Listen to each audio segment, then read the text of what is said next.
Hanouka Sameach. J'espère que vous avez passé une bonne fête, un bon début de fête, une bonne continuation. Donc, cher bonjour de Rabbi Nachman.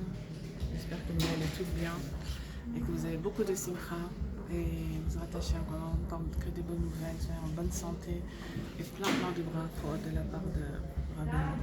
Et j'ai trouvé ce matin une belle tefila que j'ai envie de partager avec vous, si vous me permettez, parce que ça m'a donné du chizuk béhémet et je pense que ça nous concerne toutes. Excusez-moi, je m'assois parce que ça peut être un petit peu long. Donc, je vous lis la prière. Rattacha de l'écouter tefila.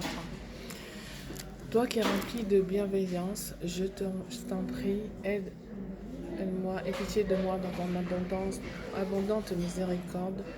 Vois ma pauvreté et mon abaissement. M'as-tu créé pour rien? À présent, je ne suis pas du tout considérée comme une créature,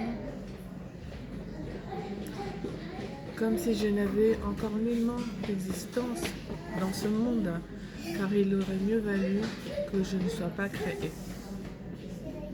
parce que j'ai rendu mauvaises mes actions.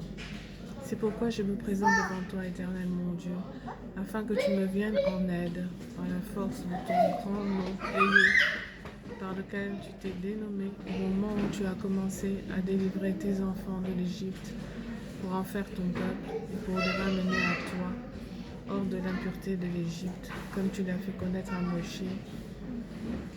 Comme il est écrit ainsi parleras-tu aux enfants d'Israël, Ayez m'a envoyé vers vous, ainsi par la puissance de ce nom sacré.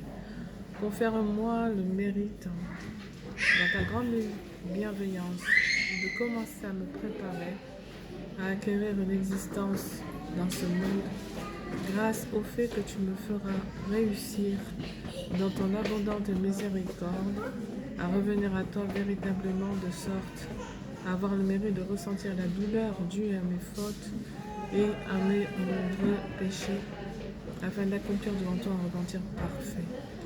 Accorde-moi le privilège de faire partie de ceux qui sont humiliés et ne font pas honte en retour,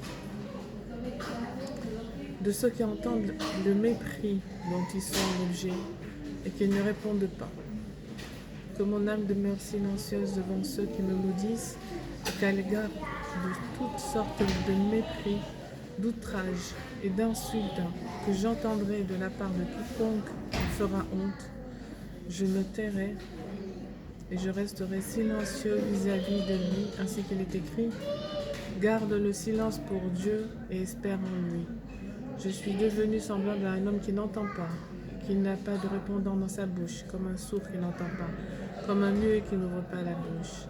En vérité, j'ai conscience éternelle que toutes les sortes de mépris qui existent dans ce monde et dont je peux être l'objet ne me suffisent pas en raison de la gravité de mes nombreux péchés. En effet, je mérite d'être méprisé bien au-delà de toutes les sortes de mépris qui existent au monde.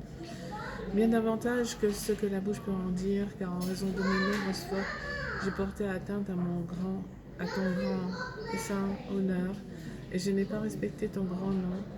J'ai fait énormément honte à mon âme à cause de mes transgressions, et j'ai conféré de la puissance au sang qui se trouve dans la cavité gauche du cœur.